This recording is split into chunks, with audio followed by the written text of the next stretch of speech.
SCCC education में आपका स्वागत है। दोस्तों, अभी हम लोग कल पढ़े थे पृथ्वी की आंतरिक संरचना में। हम लोग कल पढ़े थे, है ना, सैल क्या होता है यानी चट्टान क्या होता है, रॉक क्या होता है। रॉक हम लोग ख़त्म कर चुके हैं। यदि आप लोग वीडियो नहीं देखे होंगे तो मैं डिस्क्रिप्शन में डाल दूँगा, जा कर के आप लोग वीडियो देख लीजिएगा। तो आज हम लोग एक नए चैप्टर के साथ आए हैं, तो चलते हैं हम लोग चैप्टर की तरफ। देखिए, इस चैप्टर का नाम क्या है, पृथ्वी के असल रूप। इस चैप्टर का नाम है आपका पृथ्वी के असल रूप। इसमें हम लोग जो चर्चा करेंगे पृथ्वी के असल रूपों का, और इसमें हम लोग आज पृथ्वी के सबसे ऊपरी परत के बारे में पढ़ेंगे, यानी पृथ्वी का असल रूप। पृथ्वी का असल रूप क्या होता है ना, पृथ्वी का असल रूप क्या होता है, इस चीज़ को हम लोग देखेंगे, ठीक है ना। अब असल रूप में देखिए, सबसे पहले हम लोग जानेंगे स्थलाकृतियाँ।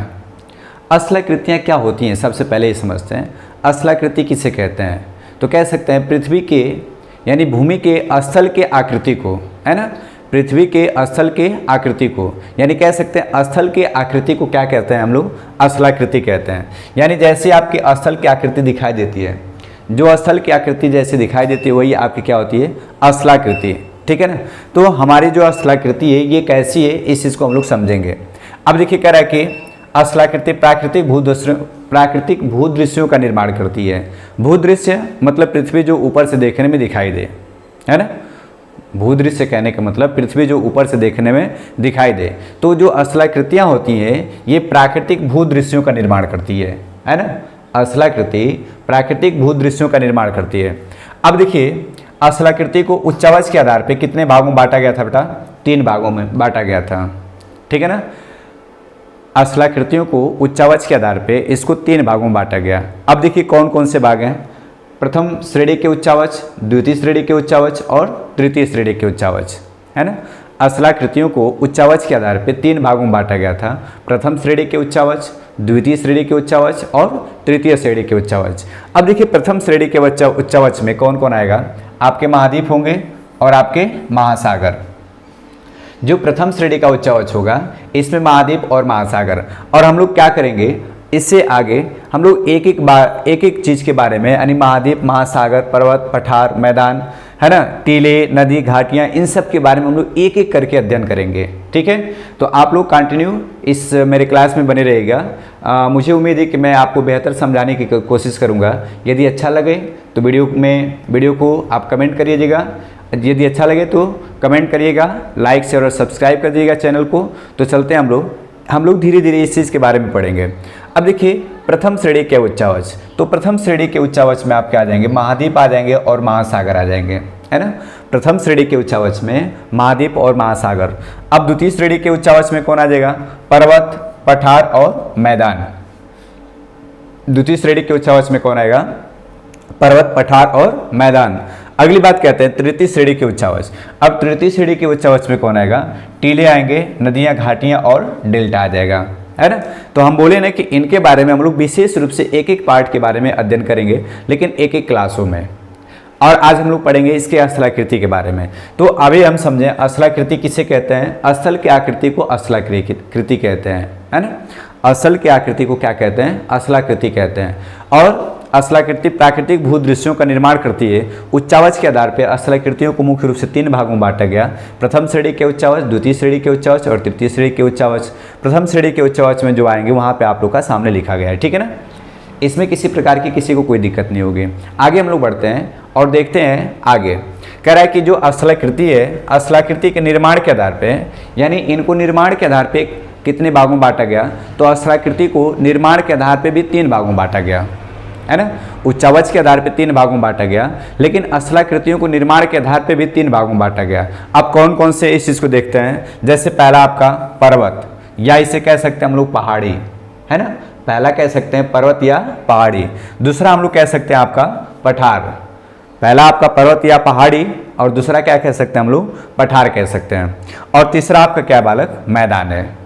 तो इनको निर्माण के आधार पर, स्थलाकृतियों को निर्माण के आधार पर मुख्य रूप से 3 भागों में बांटा गया, पर्वत या पहाड़ी, पठार और मैदान। तो अब देखिए, पर्वत क्या होता है या पहाड़ी क्या होता है।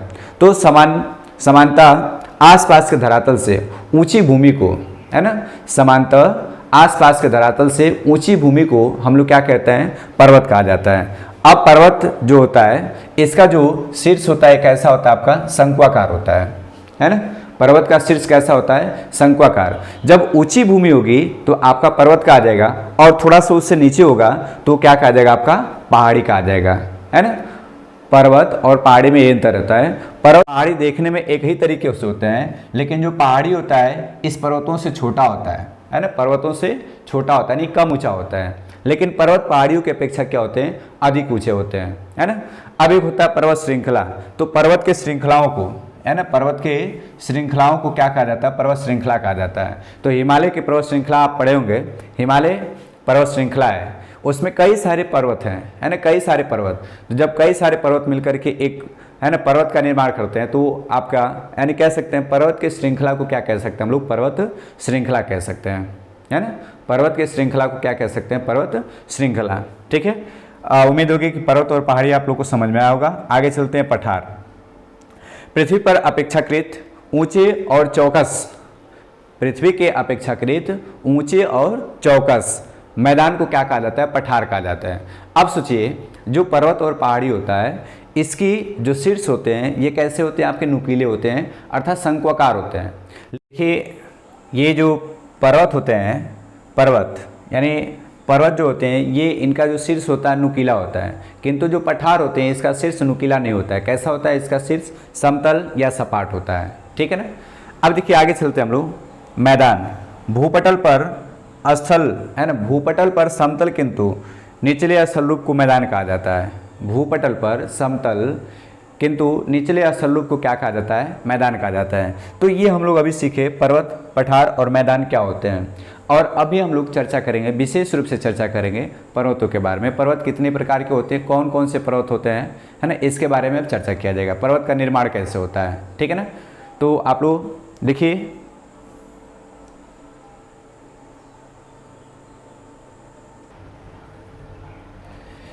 अभी हम लोग इससे पहले देखे हैं।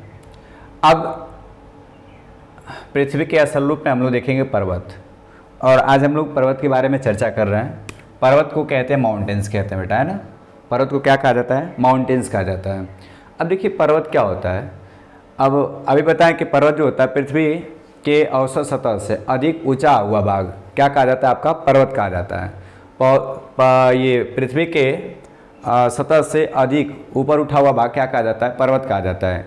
इसकी ऊंचाई सदैव यानी 600 मीटर से क्या होती है, ऊपर होती है। जो पर्वत होते हैं इनकी ऊंचाई 600 मीटर से अधिक होती है, ठीक है ना। अब देखिए उत्पत्ति के आधार पे पर्वत आपके कितने प्रकार के होते हैं। तो उत्पत्ति के आधार पे पर्वत आपके मुख्य रूप से 3 प्रकार के होते हैं, ठीक है। उत्पत्ति के आधार पे पर्वत मुख्य रूप से कितने प्रकार के होते हैं, आपके 3 प्रकार के। पहला होता है आपका वलित पर्वत, दूसरा आपका खंड पर्वत, और तीसरा आपका ज्वालामुखी पर्वत, है ना। पहला आपका वलित पर्वत। वलित पर्वत या इसे और एक नाम से जानते हैं, किस नाम से जानते हैं, आपका मोड़दार पर्वत, है ना, मोड़दार पर्वत कहते हैं। खंड पर्वत को हम लोग कहते हैं भ्रंश पर्वत भी कहते हैं, है ना, भ्रंश पर्वत कहा जाता है। तो आपके उत्पत्ति के आधार पे पर्वत मुख्य रूप से कितने प्रकार के होते हैं, 3 प्रकार के होते हैं, है ना। वलित या मोड़दार पर्वत, खंड या भ्रंश पर्वत, और एक होता है आपका ज्वालामुखी पर्वत। अब हम लोग क्या करेंगे, इसमें देखेंगे। सबसे पहले देखिए वलित पर्वत क्या होता है या मोड़दार पर्वत क्या होता है, इसका निर्माण कैसे होता है ना। तो जब चट्टानें, जब पृथ्वी की चट्टानें एक दूसरे से पास आती हैं, जब पृथ्वी की चट्टानें एक दूसरे के पास आती हैं, और जब एक दूसरे के पास आती हैं तो उसमें, है ना, बलन उत्पन्न होता है। क्या होता है, इसमें बलन उत्पन्न होता है, और इस बलन के कारण इसमें किस पर्वत का निर्माण होता है, वलित पर्वत का निर्माण होता है। जैसे आप लोग जानते होंगे हिमालय पर्वत, ये हिमालय किस प्रकार का पर्वत है, तो हिमालय आपका वलित पर्वत है। जब चट्टानें, है ना, एक दूसरे के करीब आती हैं, जब चट्टानें एक दूसरे के करीब आती हैं तो उसमें क्या उत्पन्न होता है, एक बलन उत्पन्न होता है, और बलन के कारण जो आपके चट्टानों में एक उभार उत्पन्न हो जाता है, यानी चट्टानें क्या होने लगती है, उठने लगती हैं। और जब ऊपर उठने लगती हैं, धरातल से ऊंचाई पर जाने लगती हैं, तो यहीं से आपका निर्माण होता है, किससे, पर्वत का निर्माण होता है। ठीक, यहाँ पे देखिए दिया गया है कि जब चट्टानें पृथ्वी के आंतरिक शक्तियों के कारण मोड़ या बलन पड़ जाता है ना, जब चट्टानों में पृथ्वी की आंतरिक शक्तियों के कारण मोड़ या बलन पड़ जाता है तो उसे मोड़दार पर्वत कहते हैं, है ना, उसे क्या कहते हैं, मोड़दार पर्वत। अब जैसे कह सकते हैं मोड़दार पर्वत में कौन कौन हो सकता है, आपका हिमालय आपका मोड़दार पर्वत है। कहाँ पे, आपका एशिया में, है ना। एल्बुर्ज आपका कैसा पर्वत है, ये आपका बलित पर्वत या मुर्दार पर्वत है ना। अल्पस है ना, अल्पस आपका बलित पर्वत है ना। एटलस आपका बलित पर्वत है ना। ड्रेकेंसवर्ग आपका बलित पर्वत है। राकीज जो आपका बलित पर्वत है। एंडीज है आपका बलित पर्वत है ना। ग्रेट डिवाइडिंग रेंज आपका किस प्रकार का पर्वत है, ये सभी बलित पर्वत है, ठीक है ना। अब पूछा जाता है अल्पस कहाँ पे आपका, यूरोप में है ना। अल्पस कहाँ है, यूरोप में। एटलस कहाँ आपका, अफ्रीका में है, ठीक है ना। राकीज कहाँ है आपका, उत्तरी अमेरिका में। एंडीज कहाँ है आपका, दक्षिणी अमेरिका में। और ग्रेट डिवाइडिंग रेंज कहाँ पे आपका, ऑस्ट्रेलिया में है। तो ये सारे आपके किस प्रकार के पर्वत हैं बालक, ये सभी आपके बलित पर्वत हैं, है ना।